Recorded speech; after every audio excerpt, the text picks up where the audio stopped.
بسم اللہ الرحمن الرحیم الحمد للہ رب العالمین والصلاة والسلام علی سید الانبیاء والمرسلین سیدنا و نبینا و مولانا محمد وعلی آلہ واصحابہ اجمعین اما بعد فاعوذ باللہ من الشیطان الرجیم بسم اللہ الرحمن الرحیم یا ایہا الذین آمنوا استعینوا بالصبر والصلاۃ ان اللہ مع الصابرین ولا تقولوا لمن يقتل في سبيل الله اموات بل احیاء ولكن لا تشعرون وَلَنَبْلُوَنَّكُمْ بِشَيْءٍ مِّنَ الْخَوْفِ وَالْجُوعِ وَنَقْصٍ مِّنَ الْأَمْوَالِ وَالْأَنفُسِ وَالثَّمَرَاتِ وَبَشِّرِ الصَّابِرِينَ الَّذِينَ إِذَا أَصَابَتْهُم مُّصِيبَةٌ قَالُوا إِنَّا لِلَّهِ وَإِنَّا إِلَيْهِ رَاجِعُونَ أُولَٰئِكَ عَلَيْهِمْ صَلَوَاتٌ مِّن رَّبِّهِمْ وَرَحْمَةٌ وَأُولَٰئِكَ هُمُ الْمُهْتَدُونَ صدق اللہ العلی العظیم۔ بزرگان محترم، عزیزوں اور بھائیوں، نماز جمعہ سے پہلے مختصر سی گفتگو آپ سے کرنی ہے۔ نظام یہ طے کیا گیا ہے کہ 1:20 تک بات ہوگی اور 1:25 تک 20 منٹ تک بات ہوگی، اور اس کے بعد جن لوگوں نے سنتیں ادا نہیں کی ہیں وہ سنت ادا کریں گے، اور تمام لوگ جو سنت پڑھ کر پہلے سے فارغ بیٹھے ہیں وہ بھی، اور جو سنت ادا کر کے فارغ ہوں گے وہ بھی آیت کریمہ لا الہ الا انت سبحانک انی کنت من الظالمین کا ورد کریں گے 1:20 سے 1:30 بجے کے درمیان 10 منٹ۔ سنت سے فارغ لوگ پورے 10 منٹ تک، اور جن لوگوں نے سنتیں نہ پڑھی ہیں وہ سنت سے فارغ ہو کر بقیہ وقت میں، پھر خطبہ ہوگا، نماز ہوگی، اور نماز کے بعد حالات حاضرہ اور مسلمانوں کی اجتماعی پریشانی، بیماری اور جو مسائل ہیں ان کے لیے دعا کی جائے گی۔ تو جن حضرات نے ابھی سنت کی نیت نہ باندھی ہو وہ نماز شروع نہ کریں، بیٹھ جائیں۔ بیان ختم ہونے کے بعد ہر ایک کو سنت پڑھنے کا موقع دیا جائے گا۔ میں نے ابھی آپ کے سامنے قرآن پاک کی چند آیتیں تلاوت کی ہیں، دوسرے پارے کی آیتیں مشہور ہیں، ائمہ حضرات بھی نمازوں میں عموماً ان کی تلاوت کرتے ہیں، آپ کے کانوں میں بھی پڑی ہوئی ہیں۔ ان آیات میں اللہ جل شانہ نے ایمان والوں کو مخاطب کر کے کچھ ہدایت فرمائی ہے، کچھ حکم دیا ہے۔ چونکہ آیتیں کئی ہیں اس لیے زیادہ تشریح میں وقت صرف نہ کر کے میں پوری آیت کریمہ اور اس کے بعد اس کے متعلقات کا ترجمہ آپ کے سامنے پیش کرتا ہوں۔ دیکھیں اللہ تعالی ہم سے کیا فرماتے ہیں۔ قرآن پاک کتاب ہدایت ہے، جو انسانوں کی ہدایت کے لیے اللہ کا آخری پیغام ہے۔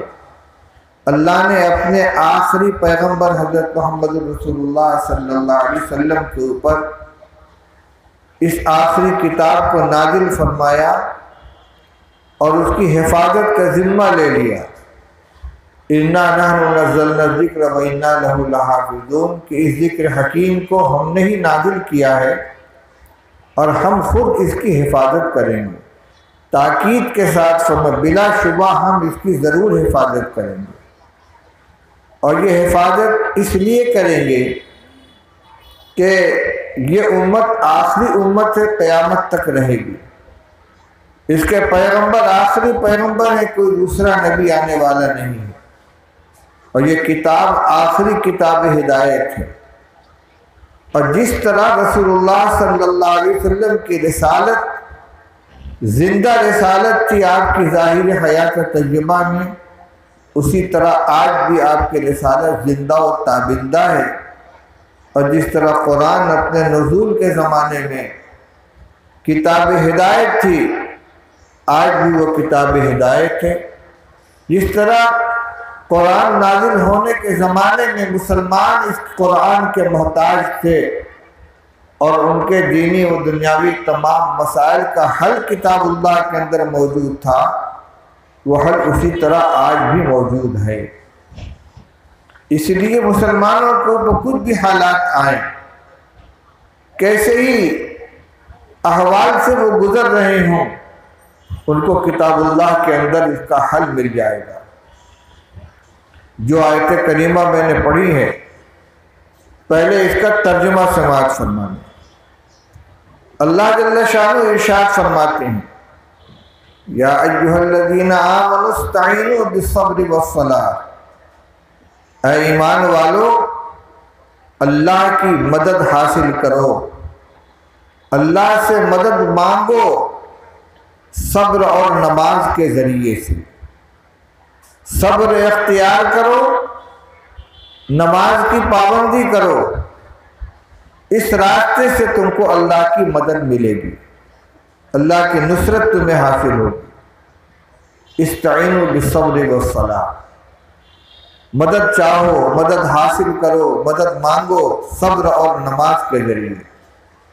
ان اللہ مع الصابرین، بلا شبہ اللہ تعالیٰ صبر کرنے والوں کے ساتھ ہیں۔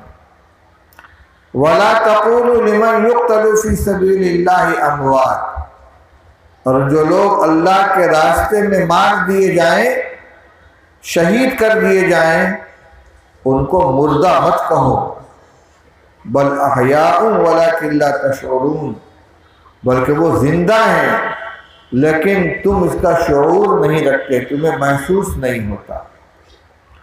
وَلَنَبْلُوَنَّكُمْ بِشَيْءٍ مِّنَ الْخَوْفِ وَالْجُوعِ وَنَقْصٍ مِّنَ الْأَمْوَالِ وَالْأَنفُسِ وَالثَّمَرَاتِ، اور ضرور بھی ضرور ہم تمہارا امتحان لیں گے، تمہیں آزمائیں گے، تمہیں مبتلا کریں گے۔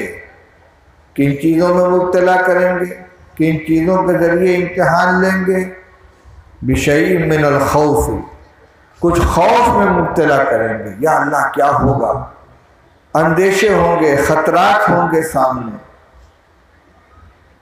والجوع، کچھ بھوک میں مبتلا کریں گے، فقر و فاقہ کا سامنا کرنا پڑے گا۔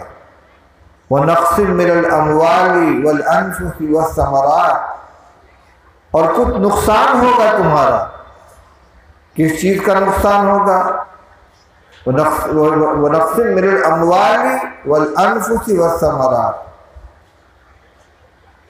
مال کا نقصان ہوگا، جان کا نقصان ہوگا، پیداوار کا نقصان ہوگا، یعنی جتنی چیزوں کا انسان سے تعلق ہے اور جن کی خاطر وہ محنت کرتا ہے، جن کی حفاظت کرتا ہے، کمائی کرتا ہے، مشقت برداشت کرتا ہے، یہی چیزیں تو ہیں۔ اپنی جان پیاری ہے، مال سے محبت ہے، اولاد سے محبت ہے، پیداوار سے محبت ہے۔ فرمایا کہ ہم آزمائیں گے تم کو، تمہارا امتحان لیں گے۔ کیسے؟ کچھ جانی نقصان ہوگا، کچھ جو موجود مال ہے اس کا نقصان ہوگا، کچھ آمدنی میں کمی ہو جائے گی، کچھ پیداوار، پھل، غلہ، میوہ اور جس لائن کی بھی پیداوار ہے اس میں کمی آ جائے گی۔ اس امتحان کا نتیجہ کیا ہوگا؟ کون کامیاب قرار دیے جائیں گے، کون ناکام قرار دیے جائیں گے؟ فرمایا وَبَشِّرِ الصَّابِرِينَ، جو لوگ ان امتحانات میں دین پر ثابت قدم رہیں گے، دین پر جمے رہیں گے، اللہ کے حکم کو نہیں چھوڑیں گے، شریعت سے قدم باہر نہیں نکالیں گے، دین پر استقامت اختیار کریں گے، آپ ان کو خوشخبری سنا دیجیے۔ خوشخبری سنا دیجیے۔ خوشخبری کس کو ملتی ہے؟ جو امتحان میں کامیاب ہوتا ہے اس کو خوشخبری سنائی جاتی ہے، جو ناکام ہوتا ہے اس کو خوشخبری نہیں سنائی جاتی، اس کے لیے تو ناکامی کی خبر، صدمے کی اطلاع ہوتی ہے۔ فرمایا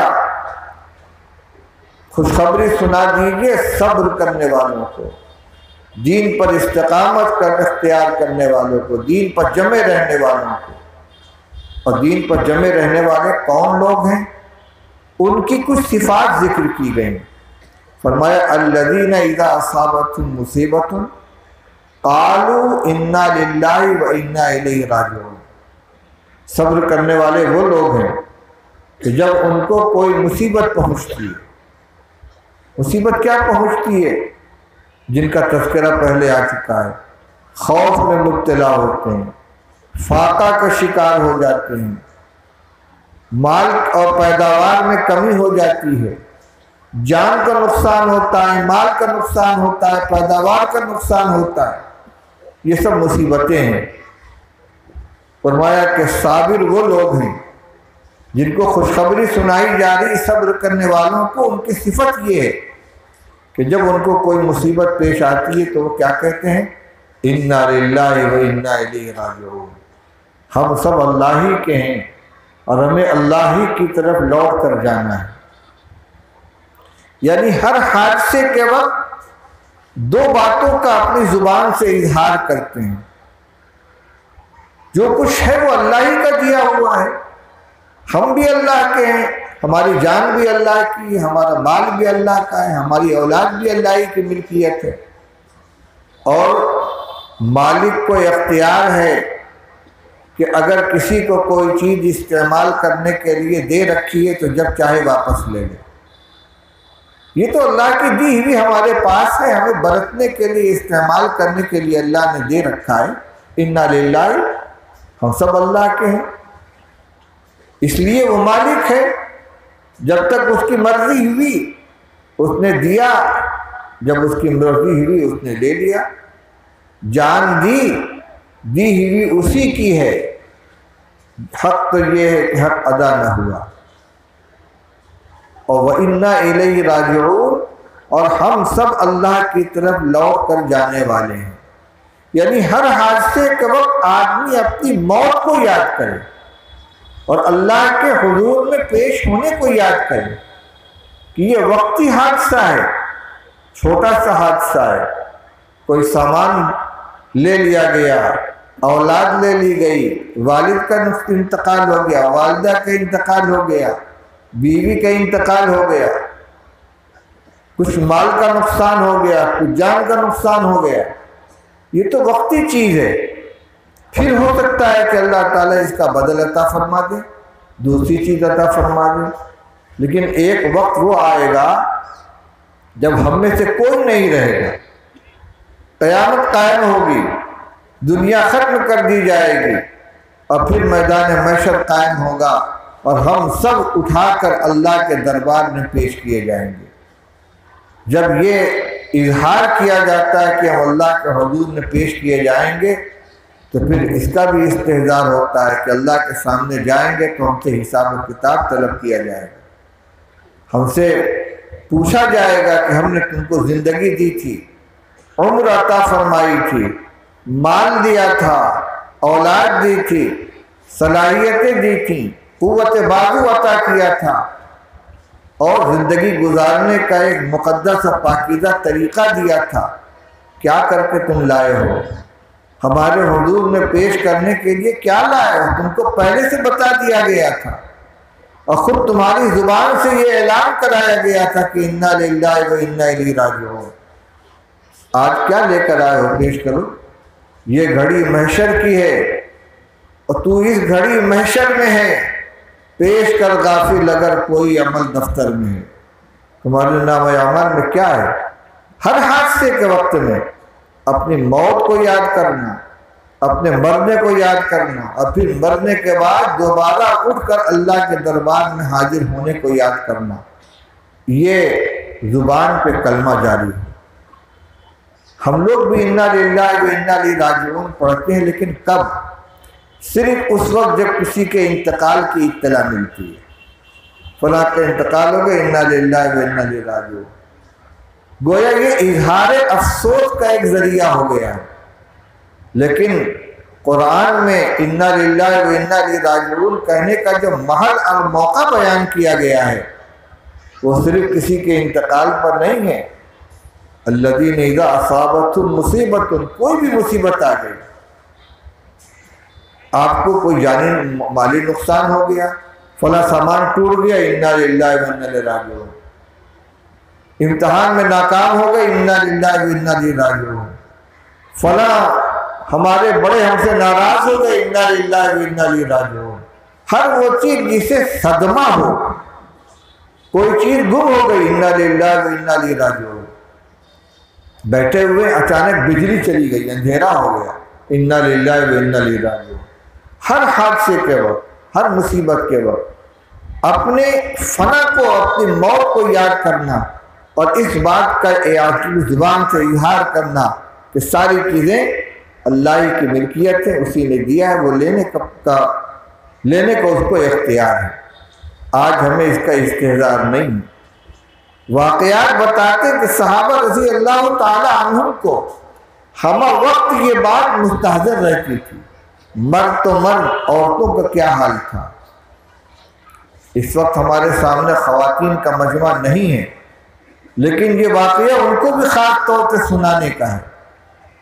حدیث کی کتابوں میں واقعہ آتا ہے، ایک صحابیہ ہے حضرت ام سلیم رضی اللہ عنہ، جو حضرت انس بن مالک رضی اللہ تعالیٰ عنہ کی والدہ ہیں، اور حضرت انس کے انتقال کے بعد، حضرت انس کے والد کے انتقال کے بعد انہوں نے حضرت ابو طلحہ انصاری رضی اللہ تعالیٰ عنہ سے نکاح کر لیا تھا، ان کی بیوی تھی، اور ابو طلحہ رضی اللہ تعالیٰ عنہ کی پرورش انہی ابو طلحہ انصاری رضی اللہ عنہ کے گھر میں ہوئی ہے، اور یہ خادم تھے رسول اللہ صلی اللہ علیہ وسلم، حضرت انس بن مالک رضی اللہ عنہ۔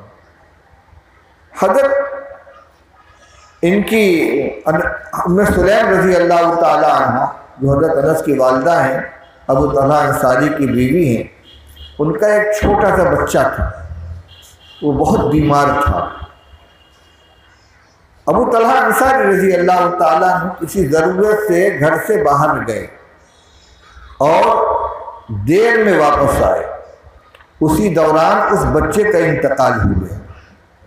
اب ایک ماں ہے، اس کے شیرخوار بچے کا انتقال ہو گیا ہے، اس کے دل پہ کیا گزر رہی ہوگی، کتنا صدمہ ہوگا، لیکن یہ اللہ کی ولی خاتون تھی اور شوہر کا حق ادا کرنے والی۔ انہوں نے کیا کیا؟ بچے کو نہلایا، اس کو کفن پہنایا اور ایک جگہ لٹا کر اس کو چادر اڑا دی۔ رات کے وقت جب ابو طلحہ انصاری رضی اللہ تعالیٰ عنہ گھر میں آئے ہیں تو سب سے پہلے پوچھا کہ بچے کا کیا حال ہے۔ اب ہمارے زمانے کی عورتیں ہوتی تو ان کے پوچھنے کی بھی نوبت نہ آتی، آج تو خیر موبائل ہو گیا ہے، ذرا سی طبیعت خراب ہو تو بھی رابطہ ہو جاتا، لیکن فرض کر لیجئے موبائل نہ ہوتا، کوئی اطلاع پہنچانے کا کوئی ذریعہ نہ ہوتا، تو شوہر کے گھر میں آتے ہی عورت پھوٹ پھوٹ کر رونا شروع کر دیتی۔ مگر یہ انا للہ و انا الیہ راجعون والی عورتیں ہیں۔ جب انہوں نے پوچھا بچے کا کیا حال ہے، فرمانے لگی کہ میں سمجھتی ہوں کہ اس کو راحت حاصل ہو گئی، اس کی سانس اب پرسکون ہو گئی، اٹک اٹک کر سانس آ رہی تھی جب وہ چھوڑ کر گئے تھے۔ کہنے لگی اس کی سانس پرسکون ہو گئی ہے، اور میرا خیال یہ کہ اس کو راحت مل گئی ہے، اس میں کوئی جھوٹ تو نہیں ہے، سانس پرسکون ہو گئی، اور جس تکلیف سے وہ گزر رہا تھا آخری سانس آئی اور اس روح پرواز کر گئی، اس معصوم کی تکلیف سے نجات پا گیا۔ بہرحال حضرت ابو طلحہ رضی اللہ تعالیٰ عنہ نے سمجھا کہ بچے کی طبیعت بالکل ٹھیک ہے، کھانا کھایا، لیٹے، بیوی کے ساتھ لیٹے اور میاں بیوی کا جو تعلق ہوتا ہے اس حق کی بھی ادائیگی کی۔ جب صبح فجر کا وقت ہوا اور ابو طلحہ رضی اللہ تعالیٰ عنہ جانے لگے نماز کے لیے تو ام سلیم رضی اللہ عنہ نے ان سے کہا کہ ایک بات پوچھوں، آپ بتائیں گے؟ کہا پوچھو۔ کہا کہ اگر کوئی شخص کسی کو کوئی چیز امانت کے طور پر دے اور پھر وہ اس کو واپس لے لے تو کیا کرنا چاہیے؟ وہ جس کی امانت ہے اس کو واپس لینے کا حق ہے، اس کو اختیار ہے، امانت دی ہے، جب تک چاہے رکھے، جب چاہے واپس لے لے، اس میں شکایت کا کیا موقع ہے؟ بالکل اس کو حق پہنچتا ہے۔ تو کہنے لگی اللہ نے جو بچہ ہم کو اور آپ کو امانت کے طور پر دیا تھا اللہ نے رات کو وہ واپس لے لیا۔ یہ خاتون ہے، انا للہ و انا الیہ راجعون، ہم سب اللہ کے ہیں اور اللہ کی طرف ہمیں لوٹ کر جانا، یہی بات تو ہے۔ کہتی اللہ نے ایک امانت ہم کو دی تھی پرورش کرنے کے لیے، جب تک اللہ نے چاہا ہمارے پاس رہا، اس کا فیصلہ یہ ہوا کہ اس کو واپس لے لینا چاہیے، اللہ تعالیٰ نے اس کو واپس لے لیا۔ آپ مسجد جا رہے ہیں، رسول اللہ صلی اللہ علیہ وسلم کو خبر دے دیں۔ وہ طلحہ رضی اللہ تعالیٰ عنہ مسجد میں تشریف لائے، رسول اللہ صلی اللہ علیہ وسلم کو اطلاع دی کہ یا رسول اللہ یہ واقعہ پیش آیا، اور اس خاتون نے جس صبر اور تحمل کا اظہار کیا تھا اس کا بھی تذکرہ کیا۔ رسول اللہ صلی اللہ علیہ وسلم نے فرمایا حل تعارفتم اللیلۃ، آج کی رات تم لوگوں نے آپس میں زن و شوئی کا تعلق بھی قائم کیا؟ کہنے لگے ہاں یا رسول اللہ۔ آپ نے فرمایا لعل اللہ ان یبارک فی لیلتکما، امید ہے کہ اللہ تعالیٰ تمہاری آج کی رات کی ملاقات میں برکت عطا فرمائے۔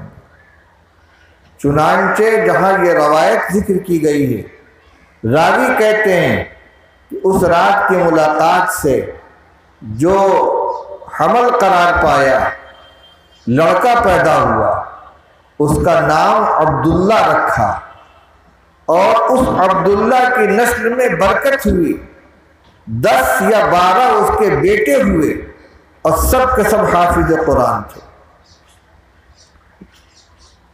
اس عورت کے اس صبر اور اس کے تحمل اور اس جذبے کے اظہار کی بنا پر رسول اللہ صلی اللہ علیہ وسلم نے امید ظاہر کی ہے۔ صیغہ ترجی کا ہے لیکن حقیقت میں دعا ہے، اللہ تمہاری اس رات کے اندر برکت عطا فرمائے۔ اور برکت کس طرح ظاہر ہوئی؟ خود راوی حدیث کہتے ہیں کہ اس رات کی ملاقات سے جو لڑکا پیدا ہوا، عبداللہ اس کا نام تھا، اور اس کا بیٹا اسحاق ابن عبداللہ، جتنے ان کے اولاد تھی اس عبداللہ کی وہ سب کے سب حافظ قرآن بنے ہیں، اور 12 اولاد تقریباً تھی۔ بخاری شریف میں اور حدیث کی دوسری کتابوں میں اسحاق ابن عبداللہ عن انس ابن مالک کی سند سے روایتیں آتی ہیں کہ اسحاق جو انس ابن مالک کے بھتیجے ہیں، کیونکہ حضرت انس کی والدہ اور عبداللہ کی والدہ ایک ہیں، باپ الگ الگ ہیں۔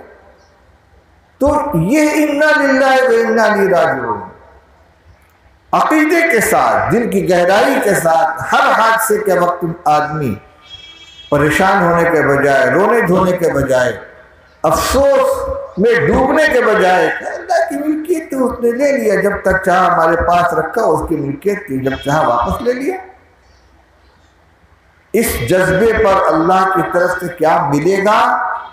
فرمایا اولئک علیہم صلوات من ربہم ورحمہ واولئک هم المہتدون، یہ وہ لوگ ہیں کہ جن کے اوپر اللہ تعالیٰ کی خصوصی رحمتیں بھی نازل ہوں گی، اور عام رحمت میں بھی ان کا حصہ ہوگا۔ 2 لفظ استعمال کیا، صلوات، صلاۃ کی جمع ہے، یہ وہی صلاۃ ہے جو قرآن پاک کو اس آیت میں ان اللہ و ملائکتہ یصلون علی النبی، یا ایھا الذین آمنوا صلوا علیہ وسلموا تسلیما، کہ بلا شبہ اللہ اور اس کے فرشتے رحمت بھیجتے ہیں اپنے پیغمبر حضرت نبی صلی اللہ علیہ وسلم کے اوپر۔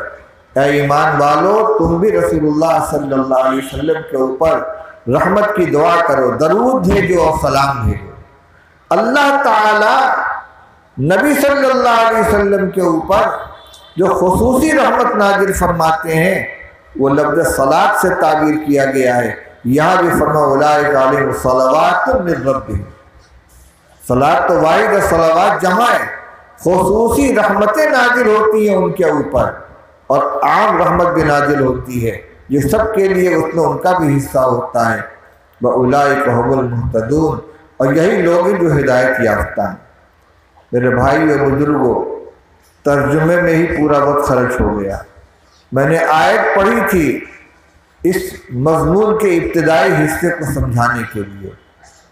دو باتیں، ایک تو یہ کہ اللہ تعالیٰ نے اپنی نصرت اور اپنی مدد دینے کا راستہ متعین فرما دیا ہے کہ ہماری مدد چاہیے تو ایک تو نماز کی پابندی کرو، ہمارے اپنی مرضی کے مطابق نہیں کہ جمعہ کو آئے جمعہ کی نماز ادا کر لی اور عید کی نماز ادا کر لی اور شب رات کو جب فاتحہ پڑھنے جانا ہوا تو عشاء کی نماز پڑھ لی، باقی اللہ اللہ خیر صلی نہیں۔ اللہ نے جو نظام بنایا ان الصلاۃ کانت علی المؤمنین کتابا موقوتا، نماز ایمان والوں کے اوپر وقت کی تعیین کے ساتھ فرض کی گئی ہے، فلاں نماز فلاں وقت، فلاں نماز فلاں وقت، اس میں ہمیں اختیار نہیں دیا گیا کہ جب چاہیں پڑھیں جب چاہیں چھوڑ دیں۔ 5 وقت کی نماز پابندی کے ساتھ اللہ کی رحمتوں اور اس کی مدد اور اس کی نصرت حاصل کرنے کا سب سے مضبوط ذریعہ یہ کہ اللہ کے گھر سے بندہ اپنا رشتہ قائم کرے۔ حالات آتے ہیں، شکوہ کرتے ہیں، پریشانی کا اظہار کرتے ہیں، لیکن جو مرکز ہے اللہ کی مدد حاصل ہونے کا، اللہ کی نصرت حاصل ہونے کا، اس کی رحمت کے ملنے کا، ادھر ہمارا قدم نہیں اٹھتا۔ تو سب سے پہلی بات استعینوا بالصبر والصلاۃ، نماز کے لیے کے ذریعے سے اور دین پر جم کر۔ صبر کے معنی مصیبت کے وقت میں جزا فضا نہ کرنا، اس کو برداشت کرنا، یہ بھی صبر میں شامل ہے۔ اور صبر کا جو وسیع معنی ہے اس میں دین کے اوپر استقامت، دین کے اوپر جمے رہنا، کتنی آندھی آ رہی ہو، زلزلہ آ رہا ہو، جھنجھوڑ رہی ہیں ہوائیں، لیکن آدمی اپنی جگہ پر کھڑا ہوا ہو۔ مضبوط درخت ہوتا ہے، آندھیاں آتی ہیں، تھوڑا ہل ڈل جاتا ہے لیکن ٹوٹ کے گرتا نہیں ہے، جمع رہتا ہے اپنی جگہ پر۔ تو یہ حالات کی بنا پر مسلمان کا قدم متزلزل نہ ہونے پائے، دین کے اوپر جمع رہے۔ اور ہمارا حال کیا ہے؟ لوگ آتے ہیں اپنی پریشانیاں لے کر، ان صاحب دعا کر دیجیے، ان سے پوچھتے ہیں نماز پڑھتے ہو؟ ہاں ان صاحب پڑھتے تھے لیکن پریشانی کی وجہ سے چھوٹ گئی ہے۔ یہ ہے، کسی سے پوچھا جائے دوا کھاتے ہو؟ کہاں کھاتے تھے لیکن جب سے طبیعت خراب ہوئی یہ چھوڑ دیا ہے۔ کھانا کھاتے ہو؟ ہاں کھاتے تھے مگر جب سے بھوک لیکن چھوڑ دیا ہے۔ عجیب بات ہے۔ پانی پیتے ہو؟ ہاں پیتے مگر جب سے پیاس لگنے لگی ہے تو چھوڑ دیا ہے۔ ارے نماز پڑھتے تھے جب سے پریشانی آئی تو چھوڑ دیا ہے۔ اصل وقت تو یہی وقت ہے اللہ کی رحمت حاصل کرنے کا۔ اب محتاج بن کر، نماز تو ہر وقت فرض ہے، چاہے راحت میں ہو چاہے تکلیف میں، لیکن اب تو ہماری ضرورت بن گئی ہے۔ ایسے وقت میں بھی نماز کی طرف متوجہ نہیں ہوگے تو کون سا وقت آئے گا؟ دوسری چیز ہے صبر، دین کے اوپر جمے رہو، استقامت اختیار کرو، کسی پریشانی کی وجہ سے دین سے قدم بچلنے نہ پائے، کھسکنے نہ پائے، بے دینی پر مت آ جاؤ۔ پریشانی آ گئی، بینک سے لون لینے لگے، سودی قرضہ لے لیا، بس یہی غلط ہے۔ اللہ تعالیٰ نے فاقہ تو اس لیے دیا تھا تاکہ آزمائیں کہ تم اللہ کے سامنے ہاتھ پھیلا کر اس سے برکت والی روزی مانگتے ہو، ہاتھ پیر چلاتے ہو، مسجد کی طرف متوجہ ہو کر اللہ سے دعا کرتے ہو، یا کوئی اور راستہ اختیار کرتے ہو۔ ہم چلے گئے بنیا کے یہاں سودی قرضہ لینے کے لیے، بینک سے اپنا مکان کا کاغذ جمع کر کے لون لینے لگے۔ حرام کی طرف متوجہ ہو گئے۔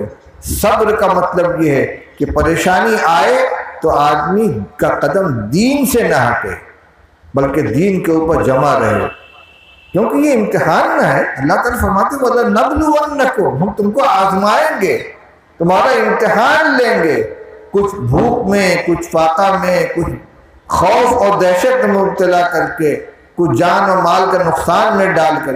امتحان کس چیز کا ہوتا ہے؟ یہی کہ یہ بندہ ہماری طرف بڑھتا ہے یا پیٹ پھیر کر کسی اور راستے کو اختیار کرتا ہے۔ تو بھائی یہ اس وقت جو ہمارے اوپر حالات چل رہے ہیں، ہر آدمی ایک اضطراب کے اندر مبتلا۔ انشاءاللہ عشاء کے بعد پھر اس موضوع کے اوپر گفتگو ہوگی۔ مسلمان بے سہارا نہیں ہے، ہم صرف مخلوق کی طرف کیوں دیکھ رہے ہیں؟ بڑی قدرت والا اللہ ہمارا مالک ہے، اور اس نے اپنی رحمت کے دروازے کھول رکھے ہیں، اپنے در سے رشتہ ہمارا جوڑ رکھا ہے، راستہ کھلا رکھا ہے۔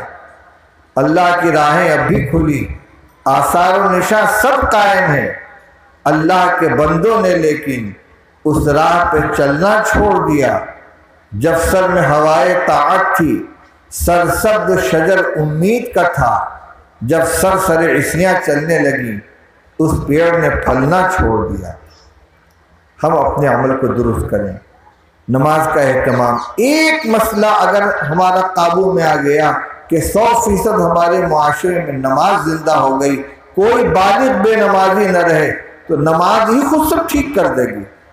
ان الصلاۃ تنہی عن الفحشاء والمنکر، جتنے فواحش و منکرات چھڑوانے کی ہم کوشش کرتے ہیں نوجوانوں سے کہ موبائل میں مت پھنسو، نشہ مت کرو، غلط صحبت میں مت بیٹھو، اگر 5 وقت کی نماز کا چسکا لگ جائے کہ اذان ہوئی اور مسجد سے جب لپکے، انشاءاللہ کچھ کہنے کی ضرورت نہیں پڑے کہ نماز کی یہ تاثیر ہے۔ ان الصلاۃ تنہی عن الفحشاء والمنکر، نماز بے حیائیوں سے، منکرات سے خود بخود روکتی ہے۔ ہم اپنے بچوں کی تربیت کریں، گھر کے جو بڑے ہیں، عورتوں کو، بچوں کو، بچیوں کو، اور خود اپنی ذات سے۔ اگر بڑے ہی نہیں پڑھیں گے تو بچوں سے کس منہ سے کہیں گے؟ اپنی مسجدوں کو آباد کریں، نمازوں کا اہتمام کریں، اور اپنے گھر کے اندر نماز پڑھیں، اور حالات کیسے بھی آئیں بندوں کی طرف متوجہ ہونے کے بجائے اللہ سے اپنے رشتے کو جوڑنے کی کوشش کریں۔ انشاءاللہ سارے مسائل ہوں گے، حل ہوں گے۔ اللہ تعالیٰ ہم سب کو عمل کرنے کی توفیق عطا فرمائے۔ وآخر دعوانا الحمدللہ رب العالمین۔